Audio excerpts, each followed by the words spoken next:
دوستو جنگ احد کا میدان ہے اور مسلمان اور کافر جنگ کے لیے صف آرا ہے۔ مکہ کے کافر جنگ بدر میں ہونے والی شکست کا بدلہ لینے کے لیے 3000 آدمیوں کا لشکر لے کر تیار کھڑے ہیں۔ کافروں کے ایک گروہ کو ایک نڈر اور بہادر انسان لیڈ کر رہا ہے جو اسلام کے سخت خلاف ہے اور اسلام کو جڑ سے اکھاڑ کر ختم کر دینا چاہتا ہے۔ جنگ شروع ہوئی، کافروں نے مسلمانوں پر حملہ کیا اور وہ اپنی تعداد اور طاقت کے نشے میں چور آگے بڑھے، لیکن مسلمان ان پر حاوی ہو گئے اور کافروں کو میدان جنگ چھوڑ کر بھاگنے پر مجبور کر دیا۔ کافروں کو ایسے بھاگتا دیکھ کر مسلمانوں کا وہ گروہ جس کو حضور صلی اللہ علیہ وآلہ وسلم نے پہاڑ پر تعینات کیا تھا، پہاڑ سے نیچے اتر آیا۔ یہ دیکھ کر کافروں کے اس گروہ کے نڈر اور بہادر سپہ سالار نے اپنے پورے گروہ اور پوری طاقت کے ساتھ پہاڑ کے پیچھے سے آ کر اتنا زوردار حملہ کیا کہ مسلمانوں کو سنبھلنے کا وقت ہی نہ ملا۔ ایسا ہونا تھا کہ جو کافر میدان جنگ چھوڑ کر بھاگ رہے تھے واپس پلٹ آئے اور انہوں نے بھی مسلمانوں پر حملہ کر دیا۔ اب مسلمان دونوں طرف سے کافروں کے نرغے میں تھے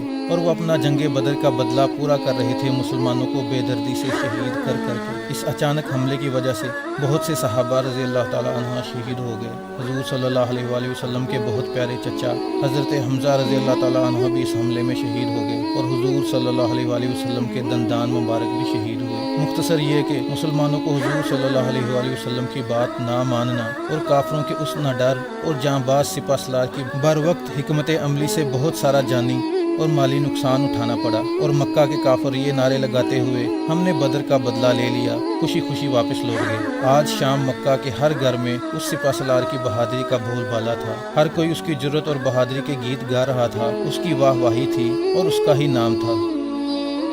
دوستو کیا آپ جانتے ہیں کہ یہ بہادر سپہ سالار کون تھا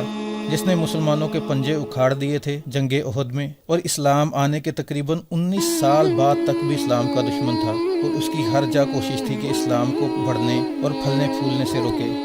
جی ہاں، بالکل صحیح سمجھے آپ، یہ تھے حضرت خالد بن ولید رضی اللہ تعالی عنہ، جو کہ 19 سال تک اسلام کے دشمن تھے، اور پھر اللہ کی ایسی رحمت ہوئی کہ حضور صلی اللہ علیہ وآلہ وسلم نے سیف اللہ کا لقب عطا کیا، اور آپ کی سپہ سالاری میں مسلمانوں نے تقریباً پورا مشرق وسطیٰ فتح کر لیا۔ میرے دوستو، یہ ایک عظیم سپہ سالار اور نڈر انسان تھے، یہاں تک کہ اللہ اور اس کے رسول صلی اللہ علیہ وآلہ وسلم کے دشمن بھی حضرت خالد بن ولید رضی اللہ تعالی عنہ کی عظمت اور شجاعت کو مانتے تھے۔ یہ اتنے عظیم اور بہادر تھے کہ بہت سے اسلام دشمن بھی اس بات کو سچ مانتے تھے کہ یہ انسان حقیقت میں اللہ کی تلوار ساتھ لے کر اترتا ہے، یا یہ سچ ہے کہ اس کو اللہ نے اپنی تلوار دے رکھی ہے، اور اس اللہ کی عطا کی ہوئی تلوار سے یہ انسان اللہ اور اس کے رسول کے دشمنوں کو تباہ کر دیتا ہے۔ یہ جنگ یرموک کی بات ہے جب سینئر رومن کمانڈر جس کا نام جرجا تھا حضرت خالد بن ولید رضی اللہ تعالی عنہ سے ملنا چاہتا تھا۔ جب اس کو اجازت ملی اور وہ حضرت خالد بن ولید رضی اللہ تعالی عنہ کی خدمت میں پیش ہوا تو سوال کیا، اے خالد، میں چاہتا ہوں کہ تم مجھے سچ سچ بتاؤ، مجھ سے جھوٹ مت بولنا، کیونکہ آزاد انسان جھوٹ نہیں بولتا۔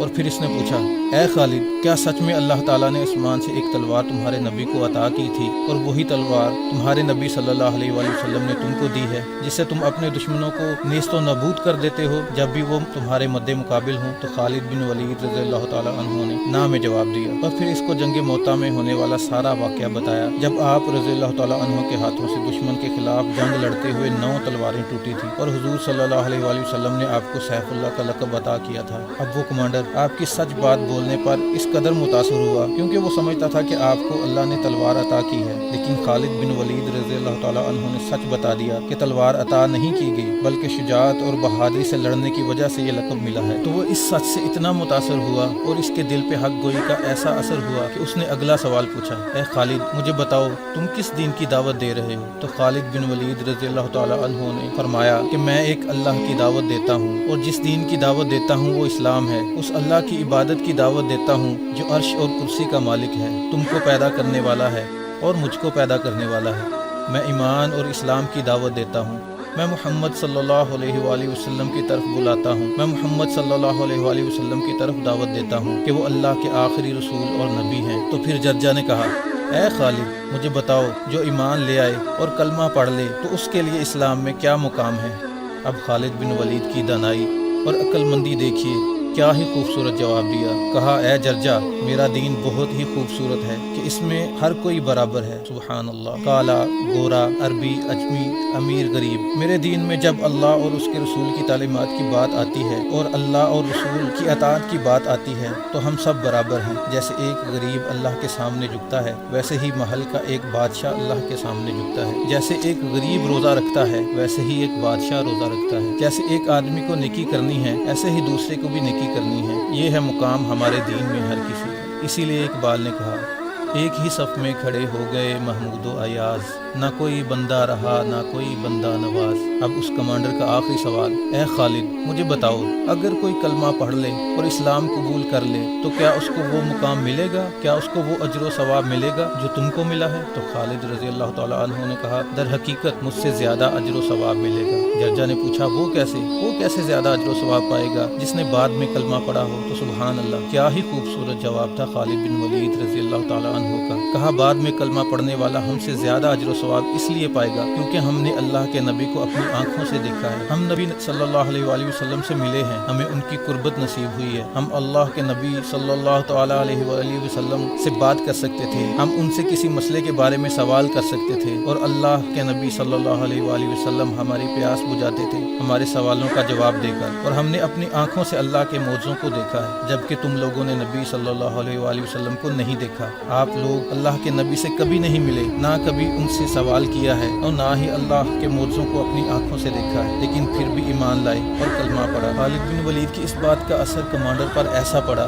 جو کہ خالد بن ولید اور ان کے ساتھیوں کو میدان جنگ میں قتل کرنے آیا تھا، اس نے اسی میدان جنگ میں پڑھا لا الہ الا اللہ محمد الرسول اللہ اور مسلمان ہو گیا۔ اب اسی جرجا نے خالد بن ولید رضی اللہ تعالیٰ عنہ کی امامت میں اسی میدان جنگ میں نماز ادا کی۔ جرجا جس نے کبھی نماز نہیں پڑھی تھی اور نہ ہی وہ نماز پڑھنا جانتا تھا، اب کیا خوبصورت وقت تھا کہ خالد بن ولید رضی اللہ تعالیٰ عنہ کہتے اللہ اکبر، جرجا بھی کہتا اللہ اکبر۔ خالد بن ولید رکوع میں جاتے، جرجا بھی رکوع میں جاتا۔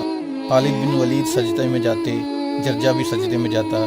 یہ جرجا کی پہلی نماز تھی اور یہی اس کی آخری نماز بھی تھی، کیونکہ اس نماز کے بعد اس پر خالد بن ولید رضی اللہ تعالیٰ عنہ کی شخصیت کا ایسا اثر پڑا تھا کہ نماز کے بعد وہ خالد بن ولید رضی اللہ تعالیٰ عنہ کے ساتھ مل کر میدان جنگ میں انہی لوگوں کے خلاف اترا جن کی طرف سے وہ ابھی کچھ دیر پہلے خالد بن ولید رضی اللہ تعالیٰ عنہ سے لڑنے آیا تھا، اور اب وہ کلمہ پڑھ کر اللہ اور خالد بن ولید رضی اللہ تعالیٰ عنہ کی طرف سے اپنے ہی لوگوں کے خلاف لڑ رہا تھا، اور اس کو اللہ نے شہادت کے لیے چن لیا تھا۔ اور جو جرجا کچھ دیر پہلے کافر تھا، پھر صرف ایک نماز پڑھ کر اس دنیا سے چلا گیا۔